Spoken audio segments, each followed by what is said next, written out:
Mani Padme Hum, Om Mani Padme Hum. Eu vi mamãe Oxum na cachoeira, sentada na beira do rio. Eu vi mamãe Oxum na cachoeira.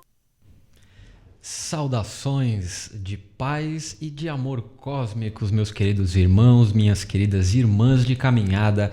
Eu sou Flávio Salazar Melquisedeque. Mais uma vez estamos reunidos, congregados nesse momento quântico, um momento que eu particularmente estava com saudade, porque faziam 2 semanas que nós não nos reuníamos, não nos congregávamos para refletir, estudar, olhar a mecânica quântica e permitir que ela olhasse de volta para essa egrégora que se forma todas as quartas-feiras às 5 horas da tarde. Então, da minha parte, muito obrigado pela oportunidade que vocês nos dão de entrar nas suas casas, locais de trabalho, nos carros, vocês que estão nos escutando pelo celular, e gratidão pela audiência, por compartilhar esse momento quântico, um momento que eu estava com saudade, mas tive que fazer aí cumprir algumas obrigações no sul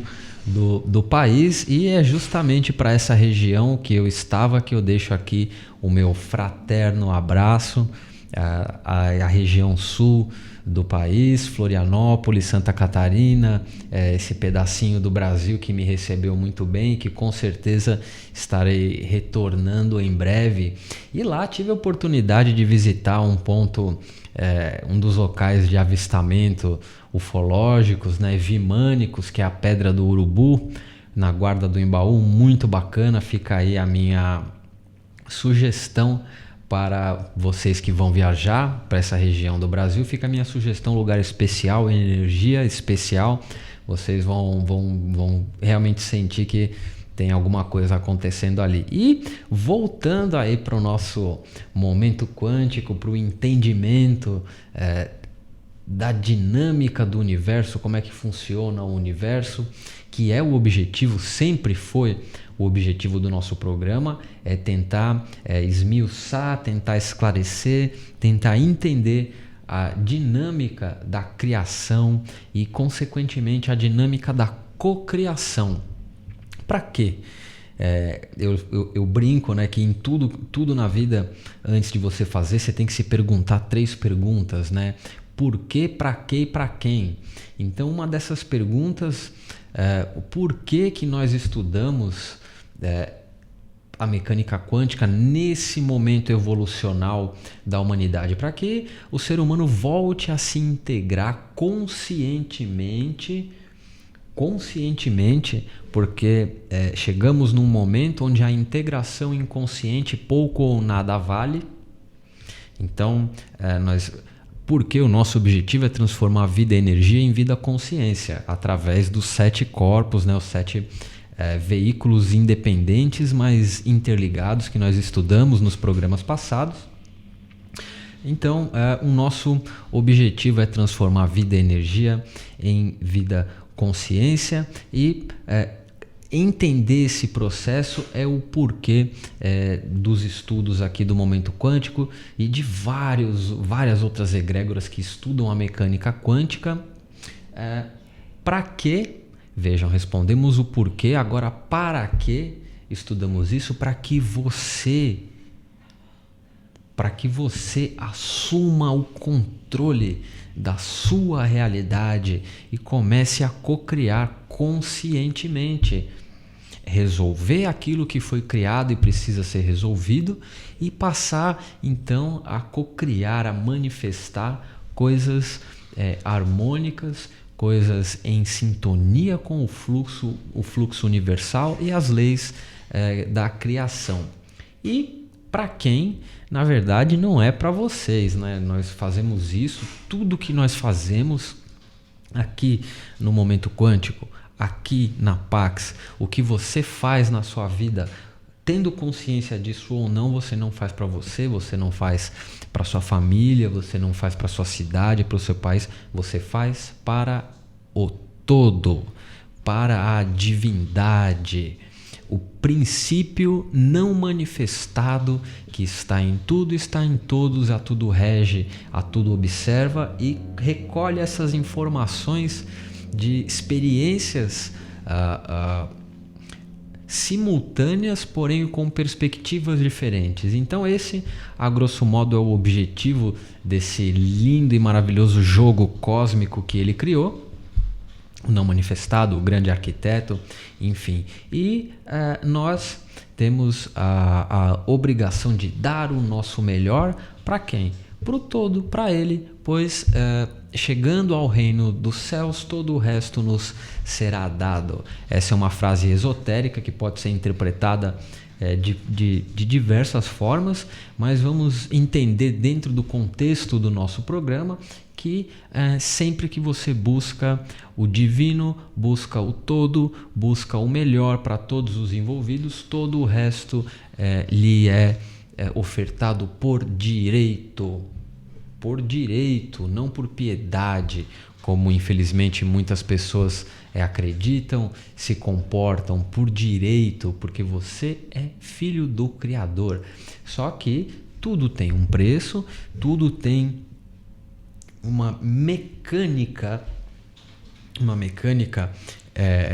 geométrica, holográfica, que se traduz na terceira dimensão como padrões de acontecimento e padrões de manifestação. Então, nada vai cair no seu colo, embora você tenha total capacidade de manifestar o que você quiser.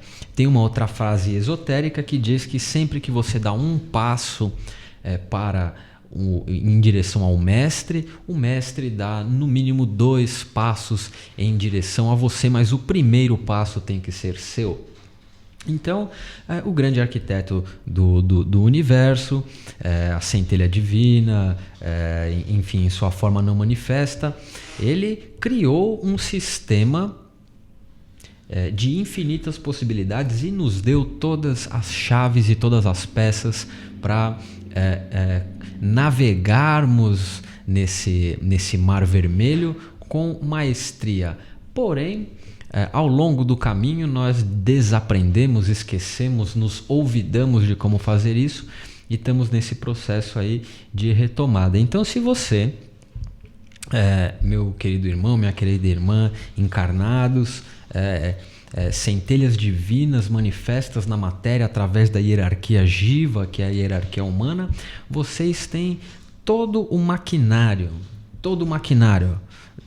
desde do ternário superior até o quaternário inferior, mas não conseguimos utilizar o nosso maquinário com a efetividade que ele deveria nos proporcionar. Trazendo isso para uma forma lúdica, é como se nós tivéssemos uma Ferrari ou uma Lamborghini ou qualquer carro desses de alta performance e ficássemos apenas na primeira e na segunda marcha, primeira e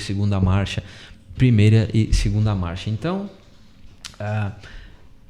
dentro dessa visualização, nós ainda não aprendemos ou desaprendemos como engatar a terceira marcha, trazendo isso para o universo quântico, para as nossas abstrações ou esquisitices, como dizem aí os físicos tradicionais.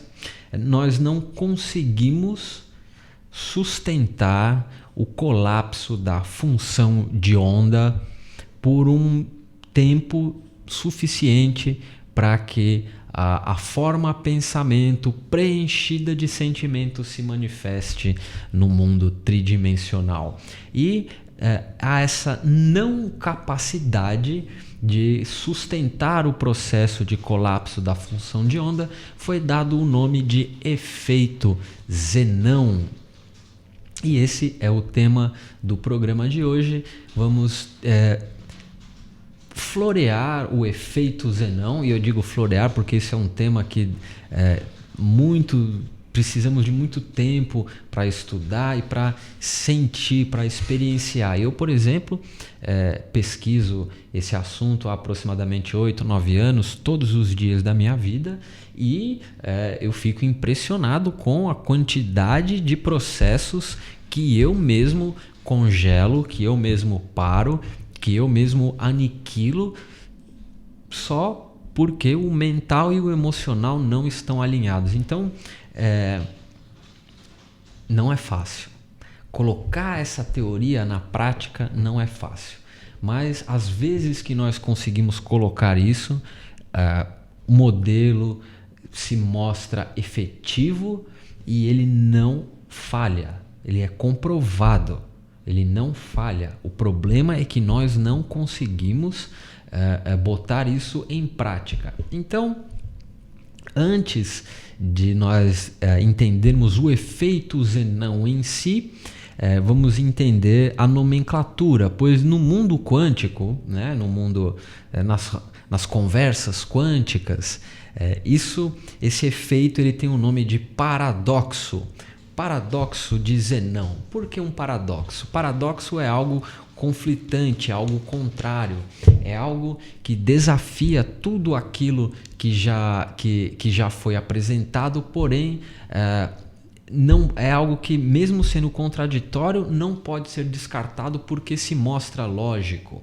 Então, o efeito Zenão, ele foi a física quântica, né? Os físicos quânticos emprestaram esse nome de um filósofo grego, Zenão de Eleia, porque ele propôs o conceito de paradoxo, e nós vamos agora assistir um breve vídeo muito bem feito, simulando um joguinho de videogame, explicando o primeiro paradoxo proposto por Zenão, esse grande filósofo grego, e em instantes vamos estudar um pouco o que ele quis propor com essa ideia de paradoxo e trazer isso para o fenômeno da física quântica chamado efeito Zenão. Então, nos vemos em instantes.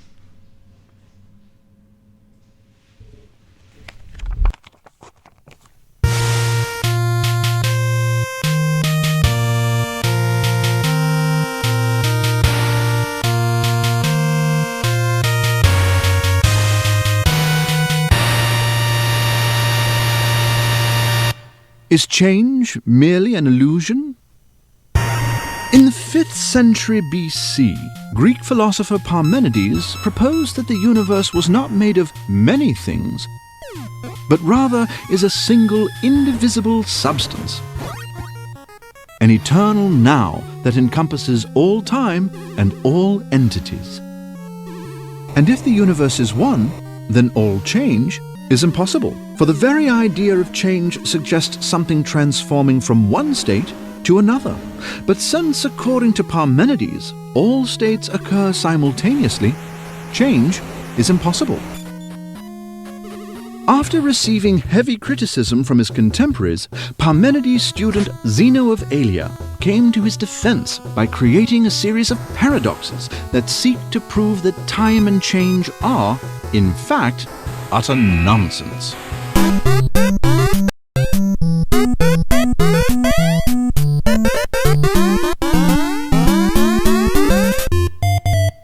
Consider a situation in which a motorcyclist races a man on foot. Let's assume the man is given a 50-meter head start. By the time the motorcyclist reaches the 50-meter mark, the man will have moved a small distance forward. And when the motorcyclist catches up to the ensuing spot, the man will have moved farther still. If there are an infinite number of measurable distances between any 2 points, the man will always be a minute distance ahead of the biker.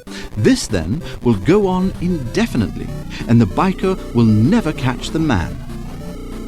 But this is absurd, for our perceptions tell us the motorcyclist would quickly overtake the man. Therefore, Zeno's paradox tells us that our perceptions are flawed, and that a change in distance is preposterous.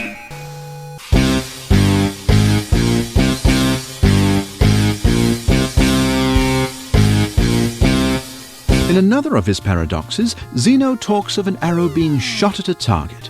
If it takes the arrow 1 second to travel 60 feet, it would take 0.5 seconds to travel half that distance, a quarter second to travel half that distance, and so on. If this process continues, we will eventually reach a unit of time during which the arrow will occupy a space at complete rest.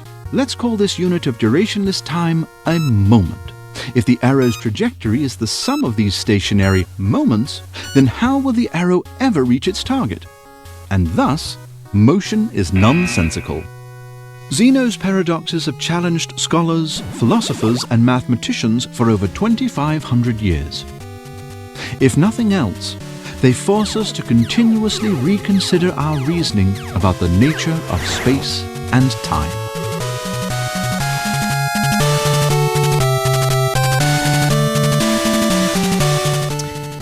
Então, meus irmãos, estamos de volta. Espero que tenham gostado dessa animação. Eu, como vivi a época dos videogames de 8 bits, eu adoro. Então, fantástico.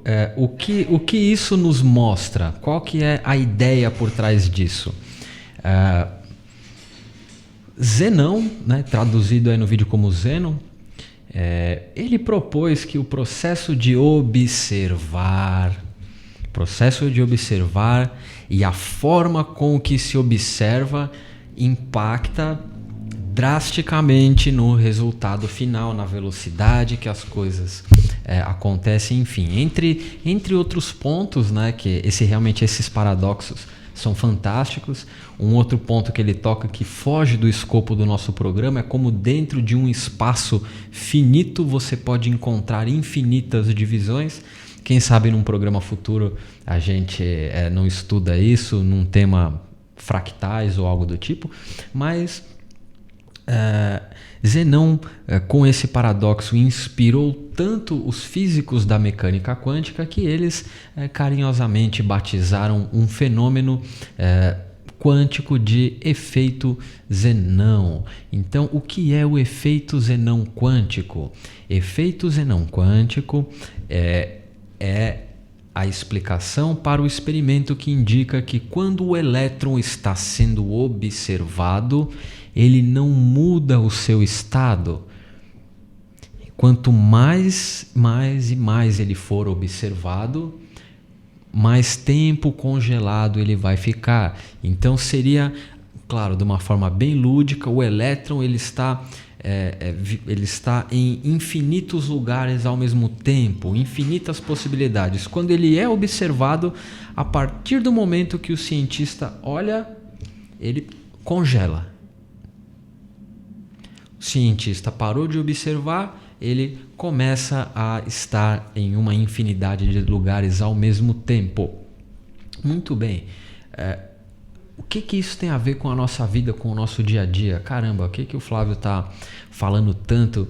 Enfim, meus irmãos, o ato de observar o elétron dentro de uma escala micro movimenta as mesmas energias mentais, vitais e astrais que o sentimento de ansiedade, quando você, de forma abstrata, fica observando o comportamento do elétron, esperando ele mudar de forma, mudar de posição, e isso não vai acontecer. Então, em termos práticos, e é aí que mora a dificuldade, é aí que está o desafio, e é aí que nós temos que entrar com o bom combate. Deixar a ansiedade de lado e tentar entender, através da lógica, por que nós não conseguimos confiar no universo. Da onde vem a dúvida? Da onde vem a dúvida, meus irmãos, minhas irmãs? Por que nós temos tanta dúvida assim? Se o dia de amanhã vai ser bom, como vai ser o dia de amanhã? Trazendo isso para uma esfera de experimentação, nós fazemos sempre que duvidamos, Sempre que queremos acelerar um processo, sempre que queremos limitar a forma com que o universo organiza a causalidade dos fatos para que a gente consiga o que a gente quer, nós estamos congelando o elétron. Esse último exemplo que eu dei, algumas pessoas podem ter achado o vocabulário meio difícil. O que eu quis dizer? É quando você quer uma determinada coisa exatamente daquele jeito e vindo daquela forma. E o universo não é assim. Porque se o universo der para você tudo que você quer do jeito que você quer, não tem crescimento, não tem evolução, não tem expansão de consciência. Então você tem um pensamento, cria uma forma, mental, preenche essa forma com o emocional e espera. Espere. Faça o seu trabalho. Faça por ti que eu te ajudarei. Aquilo que você pensou virá. Não tem como não vir. Impossível. A não ser que você congele o processo ou muitas vezes destrua o processo com o sentimento de dúvida, com a incerteza. Mas será? Vamos dar um exemplo. Vamos trazer isso para um exemplo. Você tem uma vontade. Por mais absurda que seja, lembre-se, para a divindade não existe coisas absurdas. Uma consciência que emanou planetas, constelações, qual o problema se ele está a todo instante, ele está explodindo, está emanando plasma, elétrons, prótons, nêutrons. Não falta recurso no universo, não falta recurso no universo. Não falta, isso eu garanto para vocês. O que falta é consciência da nossa parte, de todos nós, de como captar e utilizar esse recurso para bem de quem? O seu? Não, para bem da humanidade, de todos os envolvidos.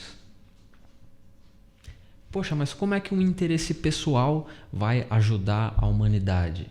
Porque estamos todos conectados. E se o seu desejo ele estiver alinhado aos propósitos superiores, você vai se sentir bem, isso vai fazer bem para todos os envolvidos, direta ou indiretamente. Mas voltando ao exemplo do processo de cocriação, suponhamos que você tenha aí uma vontade, independa de qual degrau na pirâmide, se primeiro, segundo, terceiro, quarto, quinto ou sexto você esteja, não importa, não importa. Você está no primeiro degrau, você quer as necessidades básicas, no segundo, no terceiro, no quarto e assim sucessivamente. Então, por exemplo, você quer viajar para o México. Tá? Um exemplo, você quer fazer uma viagem para o México. O fato de pensar em ir já criou uma forma no plano mental. Já criou uma forma no plano mental. E agora a gente precisa preencher isso. Como que a gente preenche isso? Com sentimento, com o emocional. Qual a emoção? Será? Não. Você agradece porque aquilo já é seu. Agradece porque aquilo já é seu. E se sente como se estivesse colhendo os espólios dessa viagem. Aonde que está? Até aí tranquilo, sem problema nenhum. Agora, onde que está o preço que você vai ter que pagar? Isso não vai acontecer na hora que você quer. Pode ser que essa viagem não saia esse ano. Pode ser que essa viagem não saia o ano que vem. Mas ela vai sair. Porque é a lei do universo. Você pensou, colocou emoção, está criado. Positivo e negativamente, tá? O plano mental ele não faz julgamentos. É para um lado ou para o outro. Percebem? Aí, mas eu queria a viagem para a semana que vem. Mas não é o que o universo quer. Você tem que sustentar esse sentimento de gratidão sem limitar por onde essa viagem vai vir, até quando? Até o universo manifestar isso. Sem limitação, porque normalmente ele coloca as coisas dos lugares que a gente menos imagina. Menos imagina. É aquele parente que você não conversa há anos, que tem birra, mas se você conversar, você vai ver que esse parente tem um amigo que tinha uma passagem para o México, mas não vai usar, e o cara está precisando de dinheiro e vai vender por uma mixaria. É assim que funciona. É assim que funciona. Se você limitar, eu quero viajar, mas eu quero ir no site decolar.com ou qualquer outro site, aqui não fazemos merchan, mas eu quero ir no site tal. Não. Você quer ir para o México, ponto final. Trabalhe, acredite, agradeça, e o universo vai prover isso da melhor forma para você e para todos os envolvidos. Agora nós temos um grande problema, que é sustentar esse sentimento. Nós estamos tão desconectados dos ciclos cósmicos, dos ciclos quânticos, dos ciclos galácticos, que hoje nós somos a única espécie do planeta Terra, de forma consciente e inconsciente.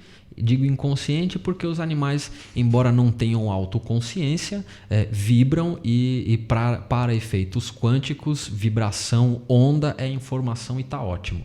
Então nós somos os únicos seres que emitimos frequência de dúvida. O único de todas as espécies. O leão, ele pode ter passado anos e anos e anos e anos sozinho. Ele não tem dúvida que quando o universo quiser que ele acasale, vai aparecer a contraparte dele. O ser humano, né, é igualzinho. Relacionamento, você vê, né? Quantas pessoas se desesperam. Ai, minha alma gêmea, não vou encontrar minha alma gêmea, não vou encontrar. Estão congelando o elétron. O índio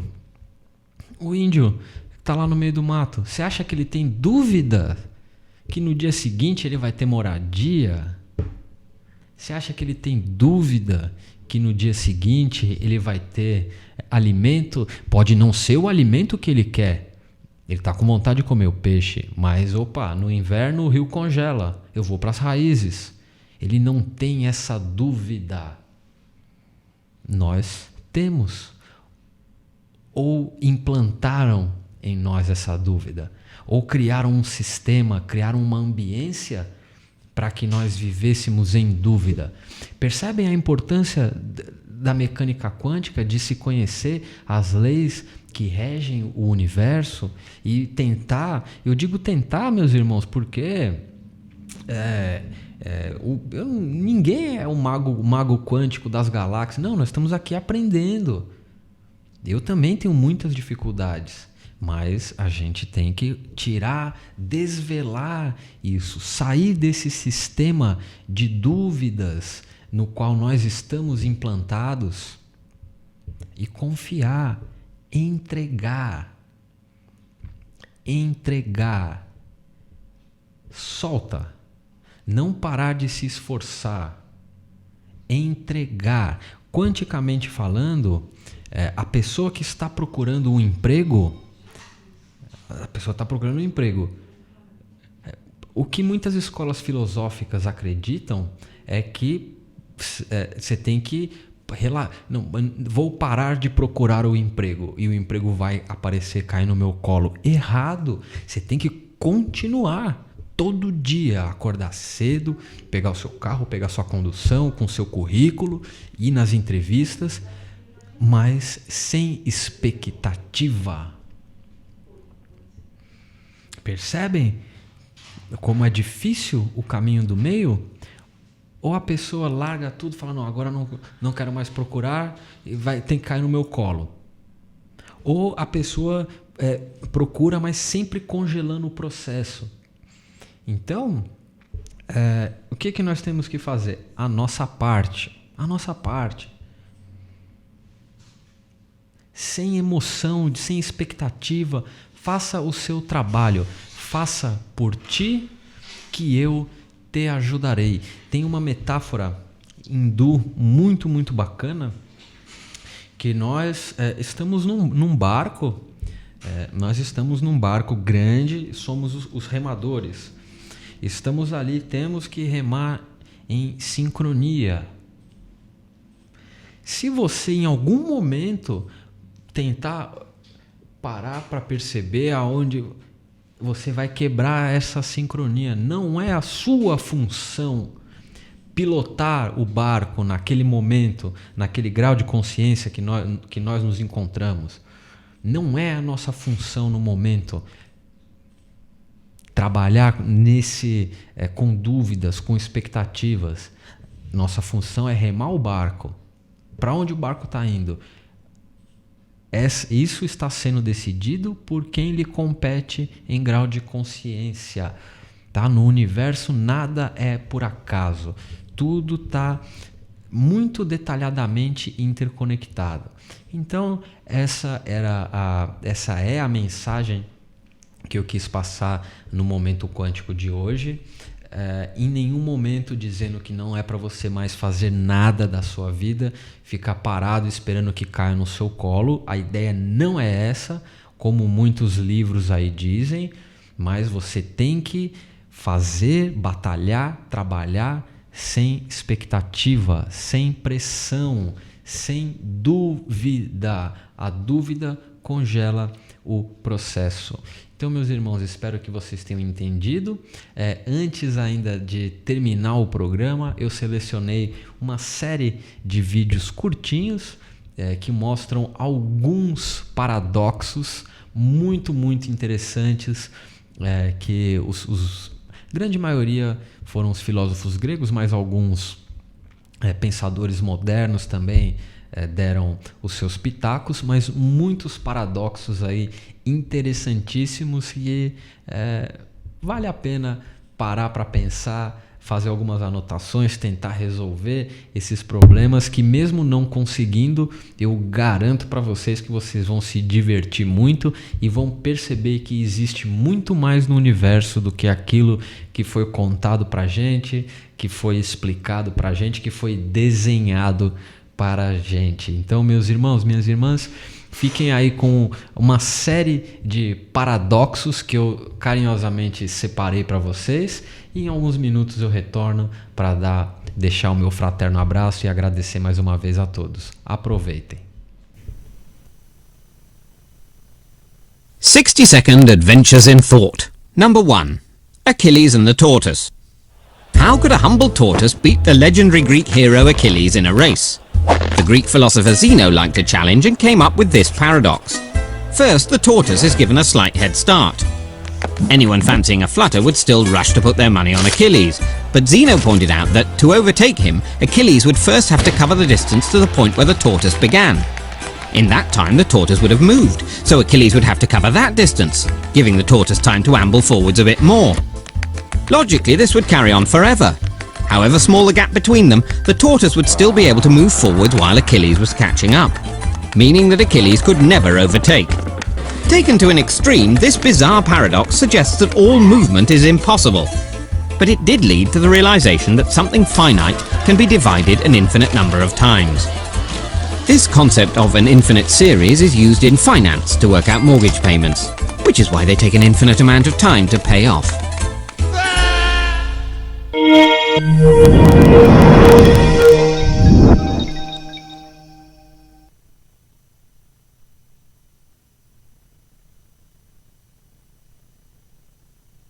60-second adventures in thought. Number 2. The grandfather paradox.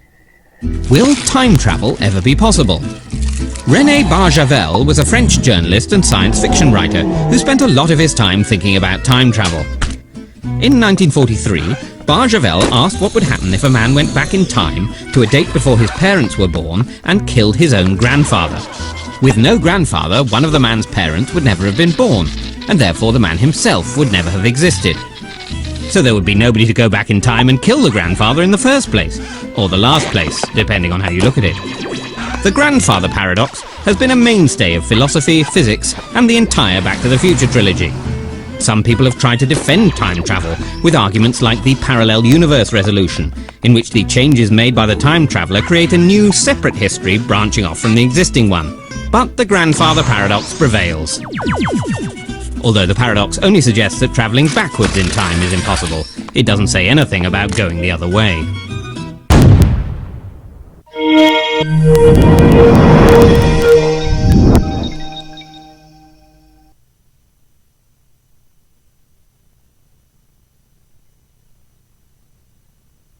"60-second adventures in thought."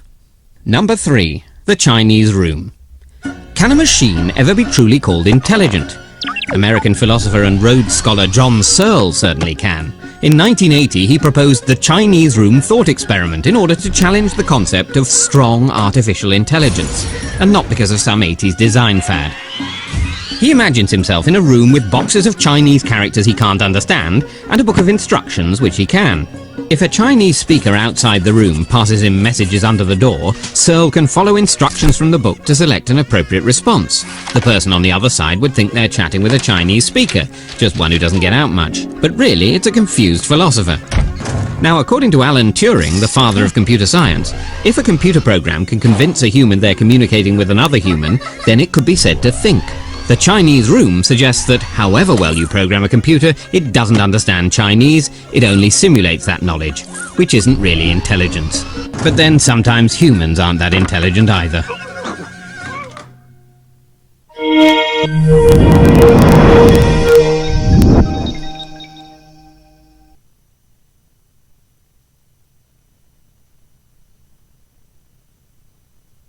"60-second adventures in thought."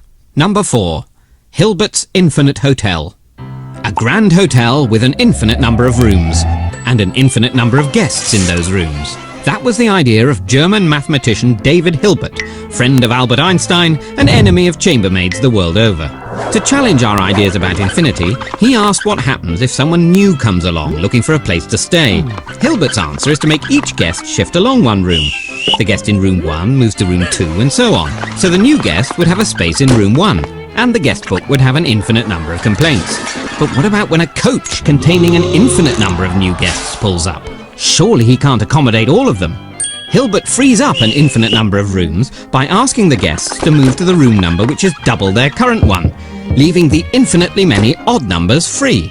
Easy for the guest in room 1, not so easy for the man in room 8,600,597. Hilbert's paradox has fascinated mathematicians, physicists and philosophers, even theologians. And they all agree you should get down early for breakfast.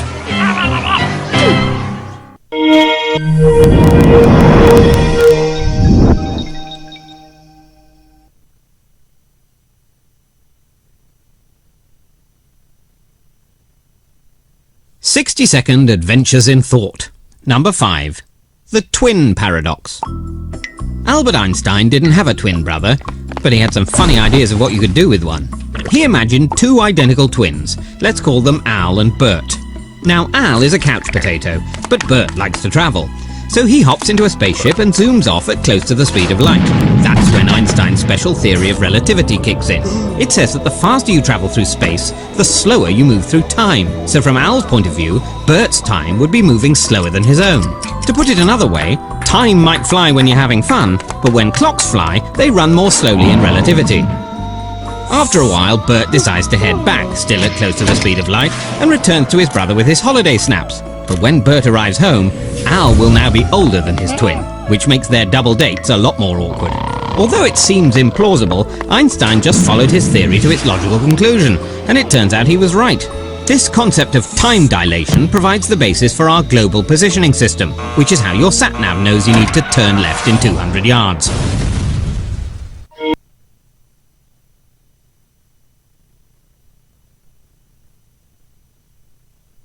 "60-second adventures in thought." Number 6. Schrödinger's cat. Erwin Schrödinger was a physicist, a theoretical biologist, and probably more of a dog person. In the 1920s, scientists discovered quantum mechanics, which said that some particles are so tiny you can't even measure them without changing them.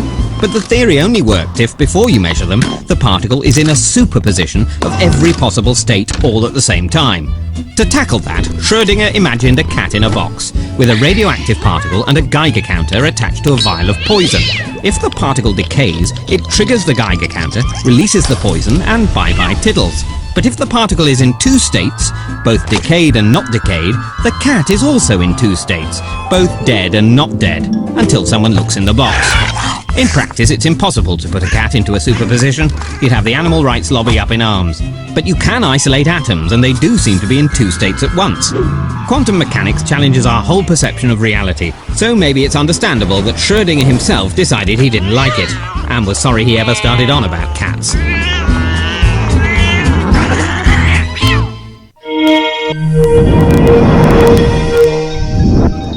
Então, meus irmãos, minhas irmãs, espero que vocês tenham gostado do programa de hoje.